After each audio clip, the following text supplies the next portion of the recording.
ಇನ್ನು ರೇಣುಕಾಸ್ವಾಮಿ ಕೊಲೆ ಆರೋಪಿಗಳು ಇರುವಂತಹ ಠಾಣೆಯ ಸುತ್ತ ಭದ್ರತೆಯನ್ನು ಹೆಚ್ಚಳ ಮಾಡಲಾಗಿದೆ. ಅನ್ನಪೂರ್ಣೇಶ್ವರಿ ನಗರ ಠಾಣೆಯ ಸುತ್ತಮುತ್ತ ಸೆಕ್ಷನ್ 144 ನಿಷೇಧಾಜ್ಞೆಯನ್ನು ಜಾರಿಗೆ ಮಾಡಿ ಆದೇಶವನ್ನು ಹೊರಡಿಸಲಾಗಿದೆ. ಇನ್ನು ಸೆಕ್ಷನ್ 144 ಜಾರಿ ಮಾಡಿರೋದಕ್ಕೆ ಆಕ್ರೋಶ ಕೂಡ ವ್ಯಕ್ತವಾಗ್ತಾ ಇದೆ.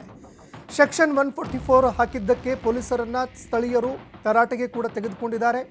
ಯಾಕಂದರೆ ಗುಂಪು ಗುಂಪಾಗಿ ಯಾರು ಕೂಡ ತಿರುಗಾಡೋದಕ್ಕಾಗೋದಿಲ್ಲ, ಯಾರು ಗುಂಪು ಗೂಡೋದಕ್ಕಾಗೋದಿಲ್ಲ.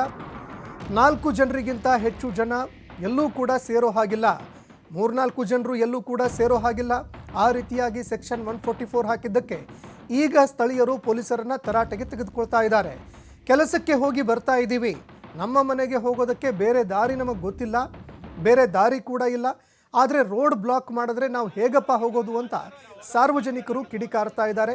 ಸ್ಟೇಷನ್ನಲ್ಲಿ ಯಾವ ಸೆಲೆಬ್ರಿಟಿ ಇದ್ದರೆ ನಮಗೇನ್ರಿ, ನಮಗೆ ಸಾಕಷ್ಟು ಸಮಸ್ಯೆಗಳಿರುತ್ತೆ, ನಮ್ಮದೇ ಕೆಲಸಗಳಿರುತ್ತವೆ, ಆದರೆ ಈ ರೀತಿಯಾಗಿ ಮಾಡಿದ್ರೆ ಹೇಗೆ ನೀವು ಅಂತ ಸಾರ್ವಜನಿಕರು ಕಿಡಿಕಾರ್ತಾ ಇದ್ದಾರೆ, ಆಕ್ರೋಶ ಹೊರ ಹಾಕ್ತಾ ಇದ್ದಾರೆ.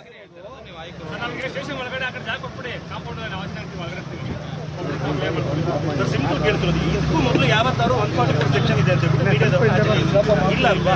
ಇವತ್ತು ಮಾತ್ರ ಸ್ಪೆಷಲ್ ಏನಕ್ಕೆ?